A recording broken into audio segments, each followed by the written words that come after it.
Добър вечер на всички! Радвам се да ви поздравя с добре дошли на 16-та церемония по връчване на наградите на вестник Строителство имоти. Вълнувам се, защото за първа година заставам пред вас, представлявайки една институция, наречена вестник Строителство имоти. Призовете архитект, конструктор и строител на годината са едни от най-дълголетните в строителния сектор и следват традицията да отдадат дължимото признание за труда на всички участници в строителния процес. Пак по традиция, безпристрастните оценки на обектите се дават от жури, членове на които са най-изявените представители на професионалната общност в България. За нас, като организатори на този конкурс, е особена гордост, че в тази годишния конкурс, в журито на тази годишния конкурс участват председателите на Камарата на архитектите в България, Камарата на строителите в България и Съюза на архитектите.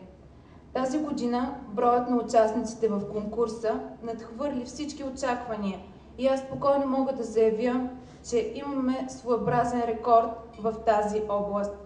С участието си в конкурса вие доказвате, че въпреки трудностите в бранша и въпреки тежката финансова ситуация в България, ние можем да постигнем всичко, стига да не се предаваме, а да продължаваме да творим и да приемаме предизвикателствата.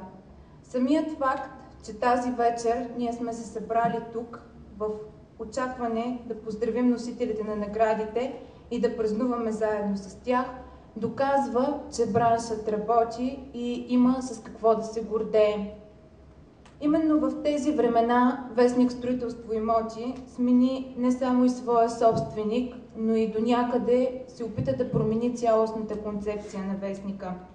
През последните 9 месеца изданието ни претърпя доста метаморфози, за които сега няма да споменавам, но като цяло ние се постарахме и мисля, че сме успяли да направим един качествен и четивен национален седмичник, в който всеки от бранша може да намери актуална и интересна информация. Разбира се, всичко това ние постигнахме с много екипна работа и с помощта на вас, нашите приятели и рекламодатели. Вярваме, че пред нас стоят още много върхове за покоряване, но ние сме оптимисти и вярваме, че сградата вестник Строителство имоти ще продължава да се извисява все по-нависоко и ще има все по-добре укрепена основа. Желая ви една прекрасна вечер, изпълнена с много положителни емоции. Благодаря ви за вниманието.